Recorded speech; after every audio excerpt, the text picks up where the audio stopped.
back in a town over that way, over those mountains. Some two young couples who are leading a youth group asked me to come and talk to them, and I said, "Well, what would you like to talk about?" And they said, "Well, talk about being single and being a Christian and being happy in that." And because I'm 37, always been single, always been happy in it, and they said, "Well, we're going to title it I Kissed Dating Goodbye." And I said, "Well, I don't know if that's I don't know if it's good or bad to kiss it goodbye completely. Maybe it needs a purpose, um, but I can talk about living the single life and realize that since 18, something was filling my heart, and that was Jesus. That was an inner spiritual life. It wasn't so much an outer, especially at the beginning. Now it definitely affects my life, but um, inner devotions kind of ended my spiritual search when I found Jesus and found that in prayer. I can be happy in Him, so the Holy Spirit started to come into my life, and I'd spend every day praying, and every morning especially, and meet so many people who say they have better life when they get themselves to do that. Someone challenged me to do that for 7 days, so Jesus started to really live and affect me, and um, the enemy of the faith stopped hounding me. He still does, but I have victory, and I know the battle. And anyway, at about age and I became a missionary with youth and doing a lot of camps, traveling a lot, sleeping in different places, and meeting tons of people. And I probably needed sleep. I probably needed some good Christian fellowship, but I didn't need to be married. That's one thing that I said, I don't need to be married. And 1 Corinthians 7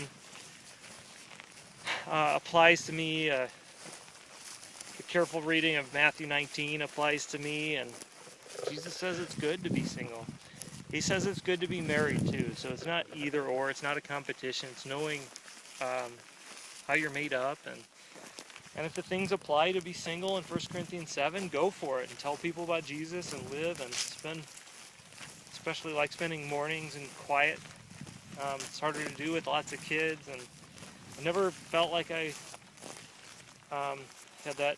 I want to build up existing people, and I don't feel like I have to have my own children, maybe spiritual children. But at about age, I don't know, 27, maybe there was, like before, not that many people were that interested in me, and maybe they were later, because it's been 9 years. I'm trying to grow and become a saver and strong in the Lord, and that's actually caused a lot of problems, because a lot of confusion. Girls were thinking maybe we had a future together. I said, how does that happen? We've never been on a date, anything. But it caused some confusion, and so I looked for a kind of a solution. When you wear a wedding ring, you don't have to solve that problem anymore. People see that on, so I even considered that. I just never had a peace about promising the rest of my life to be single, even though that's what I want and wanted and still want. But now when I meet people, I try to just mention that, especially if we're on a team or something, and that I'm not looking for to be married. I am looking for more of Jesus in me and more good conversations with people about Him. And yeah, it's only stronger at age 37 to be single, to be a missionary. It's very dependent on remaining in Jesus, because I don't think any spiritual gift like that remains strong if you're not connected with Him, or at least it won't be effective. So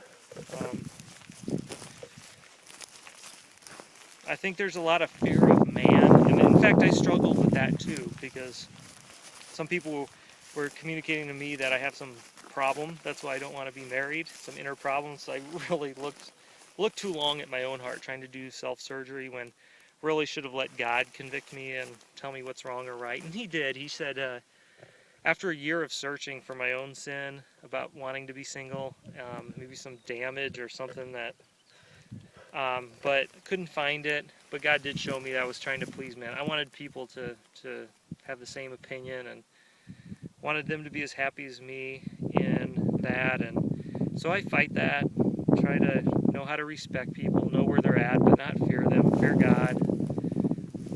Acts 4:20, Acts 4:19, 5:29. We must obey God rather than man, and we love people, but we respect their positions, but we have to obey God.